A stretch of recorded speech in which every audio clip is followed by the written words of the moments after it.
That's it, the ZX10 is finally back out in the daylight. There is a couple of cameras attached. The subtle white tape is, blending in nicely. So, it is time for me to put my helmet on and actually go and have a ride on it. Woohoo! Having waited patiently for the roads to actually be dry, I head out on the ZX10 to see if my changes to the suspension and the brakes and bits have actually improved the bike. I'm going to use my normal test route, and this is a good combination of sort of quite quick flowing roads, a few little back roads that are decidedly bumpy, and some fairly boring straight roads that link everything together. The first few miles are uneventful as I'm scrubbing in new tyres and sort of bedding the brakes a little bit, but the big Kawasaki is quite happy doing that. It's not making any fuss, it's smooth, it's easy, in the normal sort of Japanese style. The stock silencer's whispering and people don't really even notice I'm there. The black sort of blends in fairly well. It is about as stealth as a 150 horsepower bike gets. As the tyres scrub in and begin to warm up a little bit, I can start to let it exercise a little bit more. I've fitted softer springs and I've changed the damping in the suspension, but there's no escaping this is still a sports bike. It's perfectly acceptable over rough roads, but its racy DNA is still definitely there. The forks are especially nice. I wasn't sure at standstill if they'd be a little bit hard, but once I get moving, they're absolutely fine. There's plenty of support when I try and go a little bit quicker, and they're much better over the bumps. It's basically a win-win situation. The shock is definitely better. It's still on the firm end of the spectrum, and a progressive link from a B18 ZX6 might help it, but that's a test for another day. It is already considerably better than it was before, but there may be a little bit of tweaking I can do to make it even better. The engine and gearbox are as good as ever. Everything works exactly as it should, and once you pass about quarter throttle, it's faster than it is even remotely sensible. But then I didn't buy a 150 horsepower sports bike because I wanted sensible. I do need to move the gear lever slightly though, because it's just ever so slightly not where I want it. When I start leaning on the brakes, there's more power than before. I've always preferred a sintered pad with plenty of bite, and these are definitely better than the ones I took out. But there's still a little bit more lever travel than I'd like, so it's not quite sticking the spokes straight away. A new set of caliper seals will probably fix the job, and reduce the pad pullback.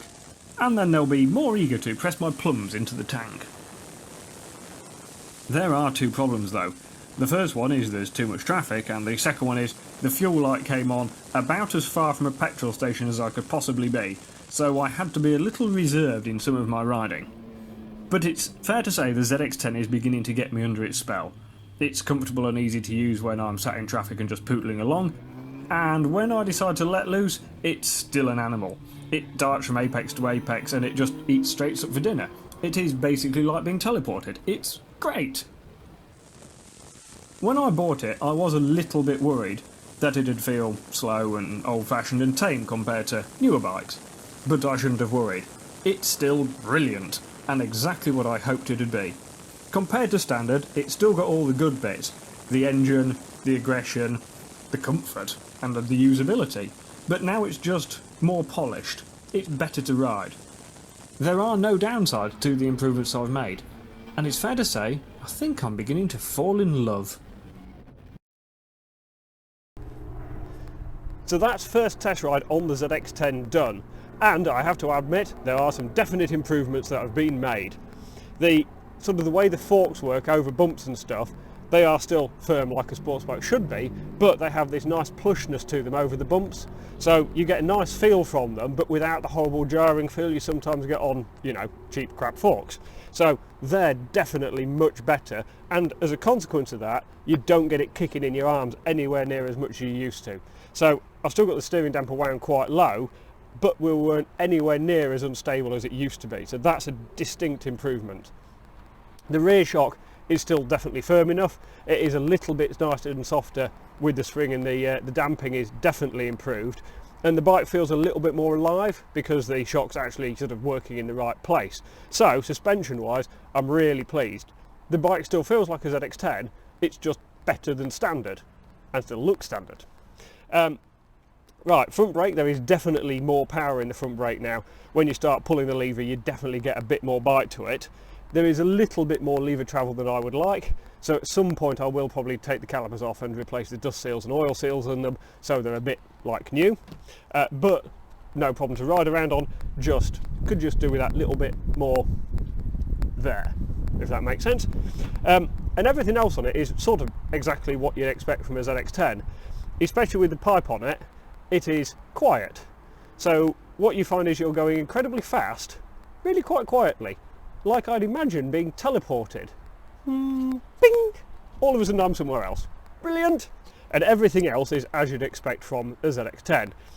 It is lively and entertaining, which is exactly what you want if you're buying a 150 horsepower sports bike.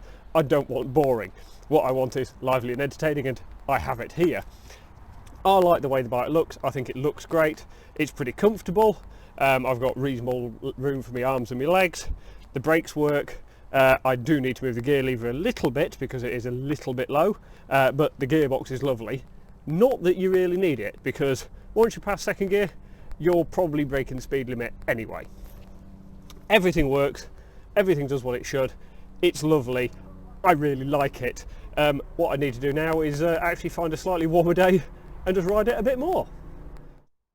There is one decision left to make today. I rode here on the Trono and I need to ride home.